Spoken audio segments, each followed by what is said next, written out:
To channel एडोनेटिक। और आज के वीडियोस में हम डिस्कस करेंगे ESIC रीजनिंग्स के रिगार्डिंग क्वेश्चंस, जो कि ESIC UDC लेवल के क्वेश्चंस है, मेमोरी बेस्ड। इस वीडियोस में जो ESIC के रिगार्डिंग जो क्वेश्चंस डिस्कस करेंगे अभी हम लोग, ये क्वेश्चंस का जो डिज़ाइन किया गया है, ये प्रीवियस ईयर क्वेश्चंस के बेसिस पे ये क्वेश्चंस डिज़ाइन किया गया है। तो चलिए इसको डिस्कस करते हैं।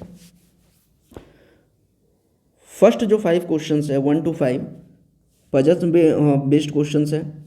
8 friends P, Q, R, S, T, U, V and W are sitting in a square table. 4 friends are sitting on the corner while 4 are sitting on the middle of the table. Friends sitting are corner faces away from the center while friends sitting middle faces towards the center. जो middle में बैठे हुए हैं वो centre की ओर face किए हुए हैं और जो कॉर्नर पे बैठे हुए हैं वो सेंटर की बाहर फेस किए हुए हैं। W is immediate right of V which is sitting at the corner। अब जो यहाँ पे which is sitting at the corner पे जो डिनोट कर रहा है ये V के रिगार्डिंग है। T is sitting second to the right of S and both faces in same direction। 3 friends are sitting between T and U। P is sitting opposite to Q। Q is not adjacent to S। R is not sitting on the middle of the table। First जो statement हम लोग यहाँ पे लेंगे, जैसे कि मैंने previous भी वीडियोस में जब पजल सॉल्व करने के जो मैंने पैटर्न बताया था कि फर्स्ट पॉइंट हम लोग वही पॉइंट लेंगे जिसका प्लेस जो हो वो डिफाइन हो, और या तो वो दूसरे पॉइंट को डिनोट कर रहा हो, जिससे कि जब हम केस क्रिएट करें या जब हम उसको उसके स्टेटमेंट के अकॉर्डिंग जब हम ड्रॉ करें तो वो ईजिली सॉल्व हो जाए और गलती होने का चांसेस कम हो। तो यहाँ पे जैसे कि स्क्वायर टेबल है, अब क्या था, जो मिडिल में बैठा हुआ था उसका फेसेस इनसाइड है, और क्या है, जो बाकी 4 है वो कॉर्नर पे बैठे हुए और faces away from the centre है। अब फर्स्ट पॉइंट हम लोग ये पिक कर सकते हैं, T is sitting second to the right of S and both faces in the same direction. अब देखिए यहाँ पे ये 2 पॉसिबिलिटी आएगा। अगर यहाँ पे स्टेटमेंट पे ये बताया जा रहा है T is sitting second to the right of S and both faces in same direction, या तो दोनों जो है वो मिडिल में बैठेगा या फिर T और S दोनों कॉर्नर पे बैठेंगे। तो एक केस यहाँ पे पॉसिबिलिटी आएगा कि T और S दोनों मिडिल पे बैठे हुए हैं, और एक केस पे पॉसिबिलिटी आएगा जो दोनों क्या होगा, कॉर्नर पे बैठे होंगे। तो फर्स्ट केस हम ये ड्रॉ करते हैं। सपोज T को हम यहाँ वैल्यू पुट करते हैं। अब T faces away from the centre है, तो इसका राइट किधर हो जाएगा और लेफ्ट यहाँ पे। T sitting second to the right of S and both faces in the same direction, तभी तो यहाँ पे ये सिटिंग राइट पे आएगा। अब क्या है, स्टेटमेंट पे लेते हैं। 3 friends are sitting between T and U, यानी T और U के बीच में 3 पर्सन्स बैठे हुए हैं। तो ये तो केस 1 हुआ। अब केस 2 ड्रॉ करते हैं, और यहाँ पे भी T और U के बीच में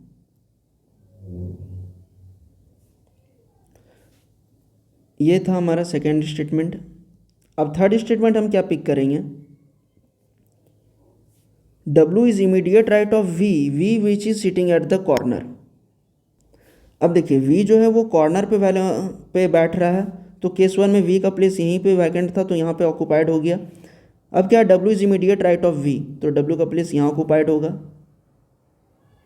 और यहाँ पे हम V का वैल्यू पुट ऑक्यूपाइड प्लेस नहीं करा सकते हैं, क्योंकि यहाँ जो स्टेटमेंट है W is immediate right of V, वो भी हमें इसको फॉलो करवाना है।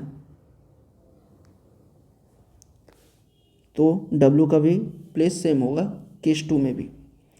अब स्टेटमेंट पे लेते हैं, P is sitting opposite to Q and Q is not adjacent to S, यानी Q ना यहाँ बैठ रहा है और ना ही यहाँ पे प्लेस ऑक्यूपाइड है।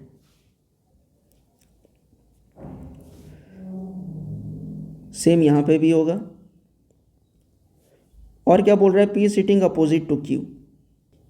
अब ये दोनों पे अगर फुलफिल नहीं हो रहा है तो Q कहाँ बैठेगा, यहाँ पे, और P यहाँ। और अगर केस 2 में देखें, अब नेक्स्ट क्या स्टेटमेंट है, R is not sitting on the middle of the table. अब देखिए केस 1 में एक ही प्लेस बच जा रहा है, मिडिल का प्लेस, और अकॉर्डिंग टू स्टेटमेंट R यहाँ पे नहीं बैठ रहा है। तो केस 1 फॉलो नहीं होगा, because R is not sitting on the middle of table. So R का प्लेस ऑक्युपाइड हो जाएगा यहाँ पे, और हमारा केस 2 ही फॉलो होगा। तो फाइनल अरेंजमेंट जो बनेगा, अब देखिए इस टाइप का क्वेश्चंस एग्जाम में टाइम टेकिंग रहता है मैक्सिमम 2 मिनट। अगर आप क्वेश्चंस प्रैक्टिस में कर रहे हैं तो मैक्स टू मैक्स ये 2 मिनट का क्वेश्चंस है, और अगर इससे आपको ज़्यादा कोई टाइमिंग लग रहा है तो आपको क्वेश्चंस प्रैक्टिस करने की ज़रूरत है। और जो फाइनल अरेंजमेंट है, स्क्वायर टेबल था, जो कॉर्नर पे थे फेसेस अवे फ्रॉम सेंटर, और जो मिडिल में है faces towards the centre. VWQTRSPU। अब जो यहाँ क्वेश्चन है, who is sitting immediate right of P, P का फेसेस किधर है, towards sorry away from the centre, तो राइट इधर हो जाएगा, तो क्या करेक्ट आंसर हो जाएगा यू। अब इस क्वेश्चन में क्या बोल रहा है, how many person are sitting between S and V when counted from the right of S. तो इस टाइप के क्वेश्चंस जो आएंगे इसमें फर्स्ट ऑफ ऑल ये देखना है कि एस का जो डायरेक्शन है फेस का वो इनवर्ड है या आउटवर्ड है। यहाँ पे देखिए एस का फेस क्या है, इनवर्ड है और टूवर्ड्स द सेंटर है। अब इसके राइट से हम काउंट करेंगे तो when counted from the right of S, first second third fourth, तो एस और वी के बीच में 4 पर्सन्स बैठे हैं। 4 are the same in a certain way, thus from the group find the odd one, यानी ऑड वन आउट करना है। तो अब देखिए इसमें P Q R S W, तो फर्स्ट ऑफ ऑल हम लोग ये देखेंगे कि इसमें कॉर्नर में सब बैठे हैं कि फेसेस इनवर्ड टूवर्ड्स है। तो अब देखिए यहाँ पे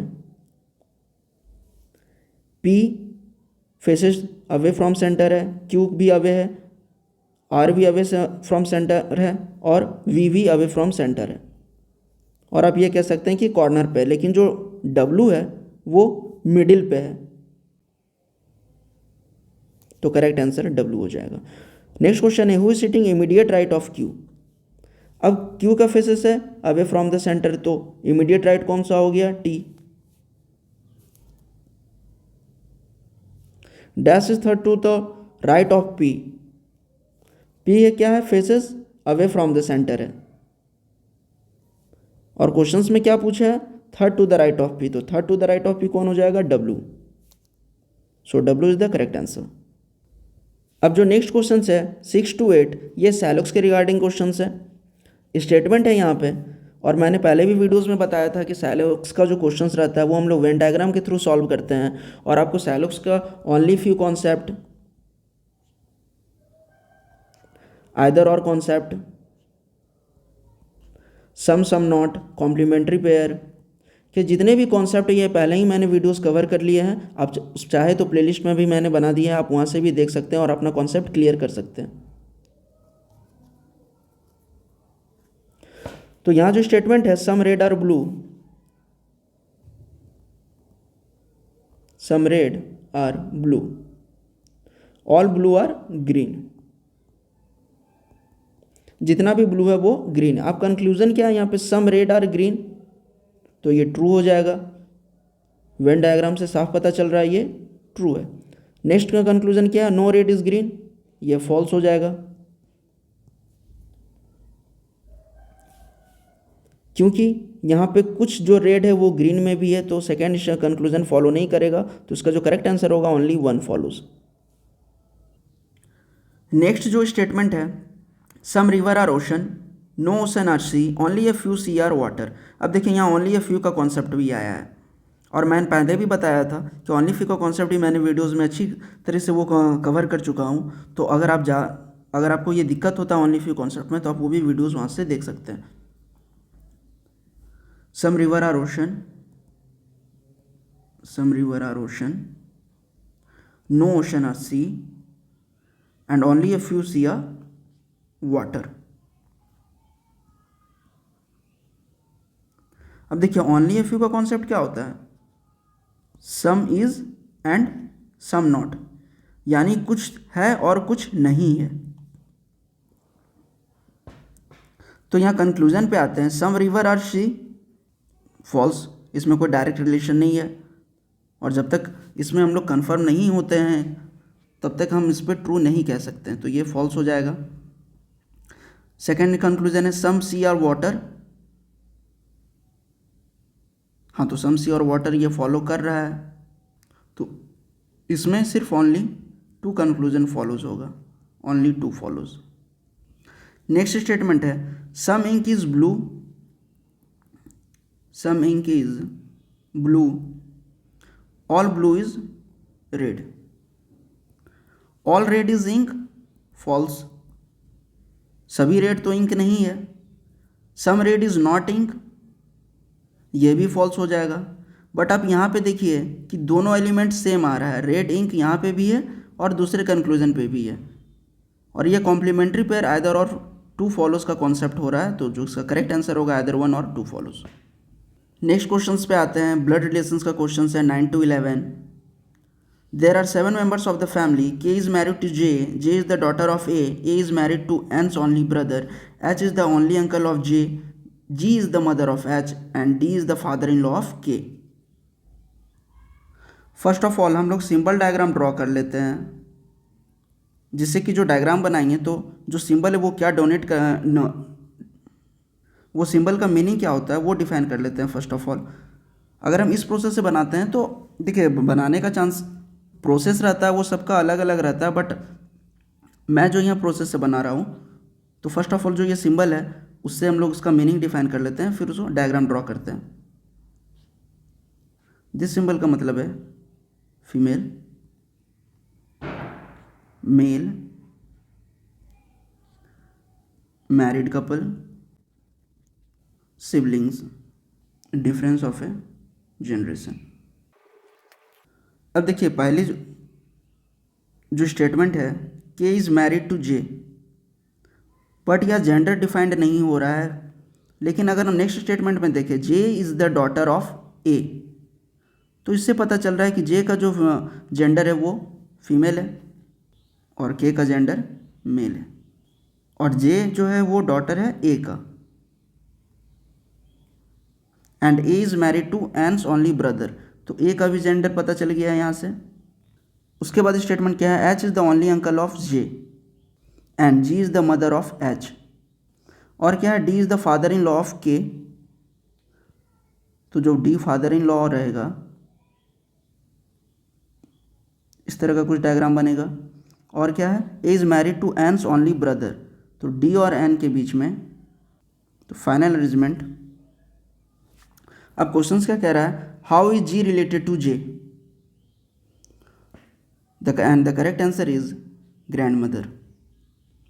how many male members in the family, तो मेल मेंबर्स कितने हैं, के है, एच है, और कौन है, डी है, 3। Who is the brother in law of D, तो डी का ब्रदर इन लॉ कौन था, अगर हम डायग्राम पे जाएं तो डी का ब्रदर इन लॉ कौन है, एच है। अब जो नेक्स्ट क्वेश्चन है 12 to 16, ये भी पजल्स पे है। रीजनिंग में जो क्वेश्चंस आएंगे ये एसआईसी पे मैक्सिमम क्वेश्चंस पजल पे ही रहेंगे।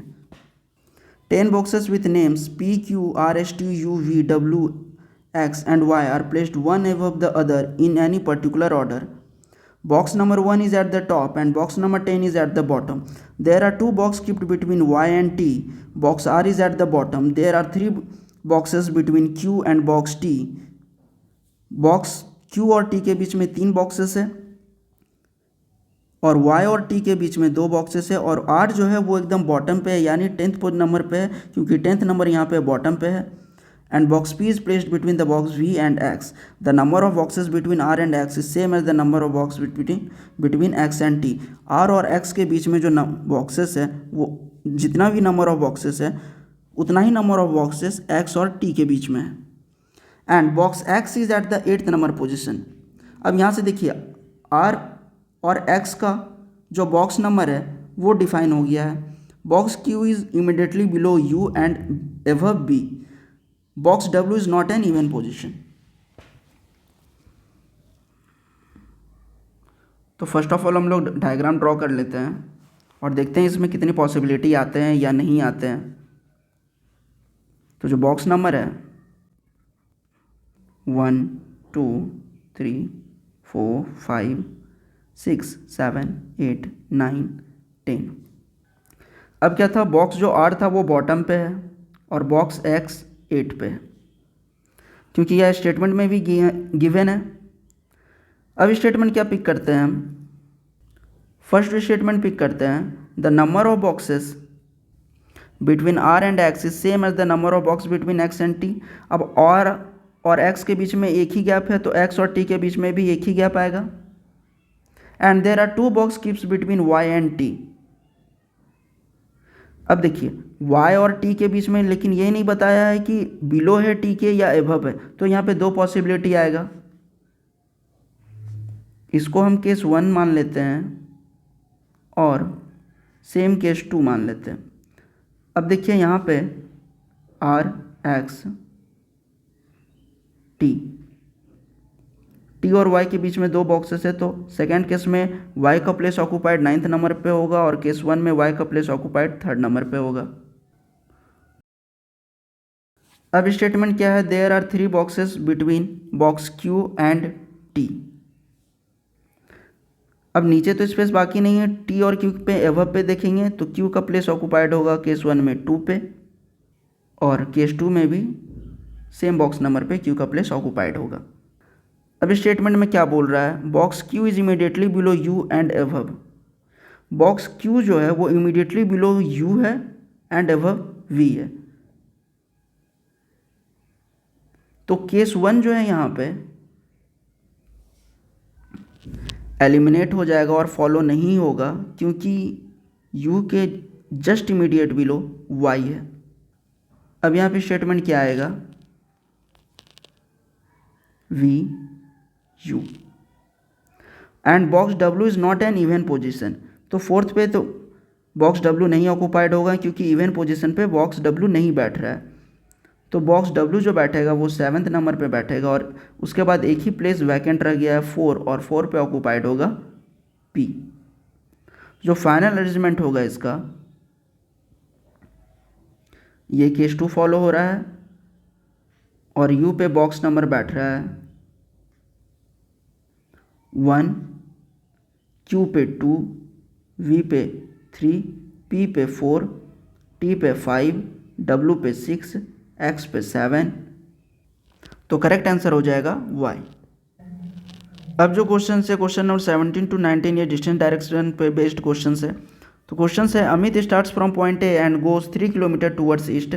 एक पॉइंट पे अमित स्टार्ट करता है पॉइंट ए पे और 3 किलोमीटर ईस्ट के डायरेक्शन में जाता है to reach point B and then turns left, और वहाँ से वो लेफ्ट टर्न होता है and goes 2 kilometre to reach point C. After reaching point C he turns right and walks for 3 kilometre to reach point D and then turns right and goes to point E, which is 6 kilometer away.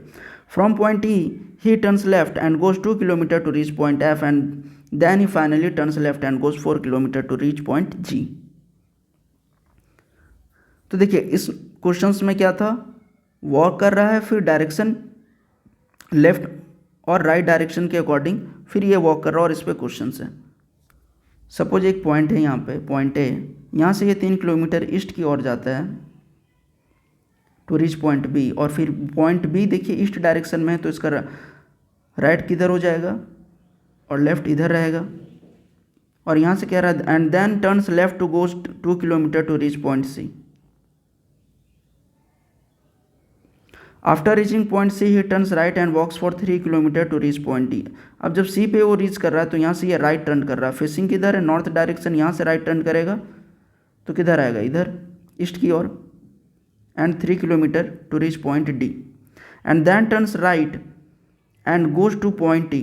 अब यहाँ से भी right अगर turn करेगा तो south की इधर आएगा और 6 किलोमीटर है। अब ई से क्या है, from point E he turns left and goes 2 kilometre to reach point F. Faces south की इधर है, लेफ्ट टर्न मारेगा तो ईस्ट की इधर जाएगा, and then he finally turn left and goes 4 kilometer to reach point G। अब इसको एक डायग्राम ड्रॉ करते हैं नॉर्थ डायरेक्शन और साउथ डायरेक्शन के, नॉर्थ, साउथ, वेस्ट और ईस्ट। अब क्वेश्चन क्या बोल रहा है, what is the position of point G with respect to point A. Point G का पोजीशन क्या होगा ए के रिस्पेक्ट में, और यहाँ पे देखिए डिस्टेंस भी दिया हुआ है। तो अगर हम ये तो जी हो मतलब ईस्ट होगा। अब ये ईस्ट में देखना है कि 8 किलोमीटर सही है कि नहीं। तो देखिए यहाँ 3 3 और ये 2, तो कितना हो गया 8 किलोमीटर ईस्ट हुआ। अब जो क्वेश्चन है what is the direction of point C with respect to point F. What is the direction of मतलब सी का डायरेक्शन जानना है एफ के रिस्पेक्ट में।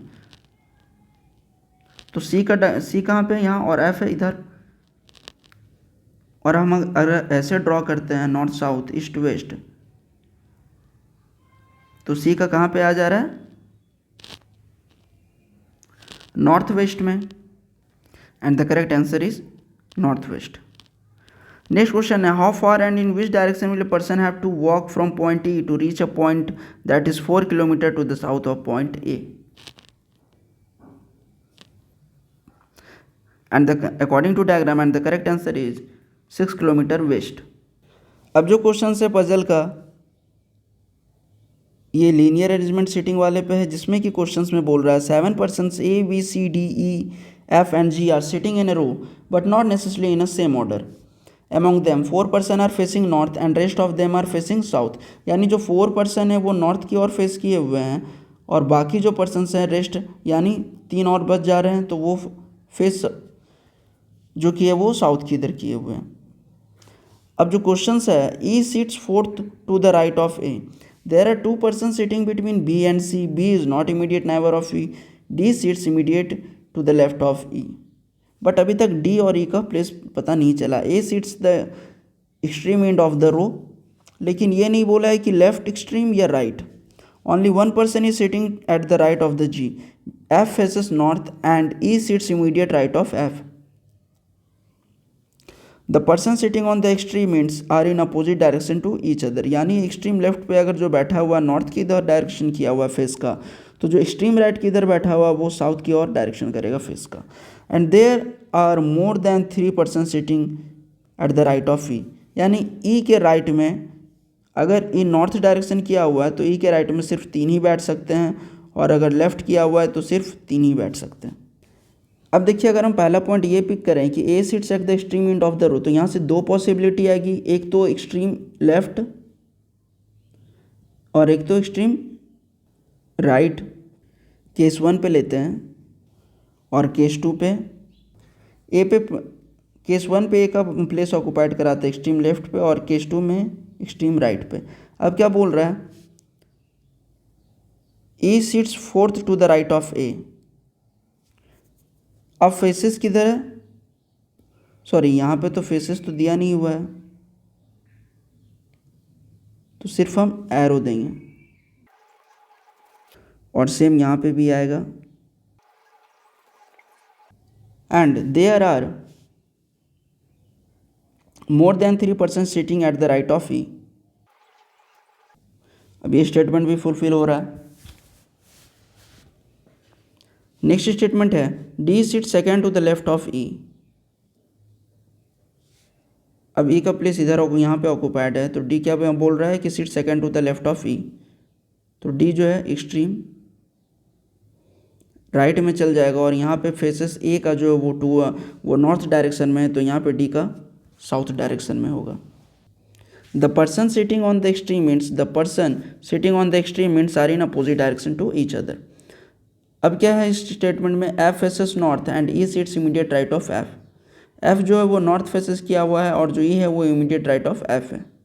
नेक्स्ट स्टेटमेंट है B is not immediate neighbour of E. B is not immediate neighbour of E, यानी B का यहाँ प्लेस ऑक्युपाइड नहीं होगा और यहाँ पे भी बी का प्लेस ऑक्युपाइड नहीं होगा। And there are 2 person sitting between B and C. उसके बाद क्या बोल रहा है, only 1 person is sitting at the right of G. G के राइट में एक ही पर्सन बैठा है। अब क्या बोल रहा है कि जी के जो राइट है वो एक ही पर्सन बैठा हुआ है, तो जी का अगर हम यहाँ पे फेसेस नॉर्थ की ओर करते हैं तो यहाँ सिर्फ ए बैठा हुआ है।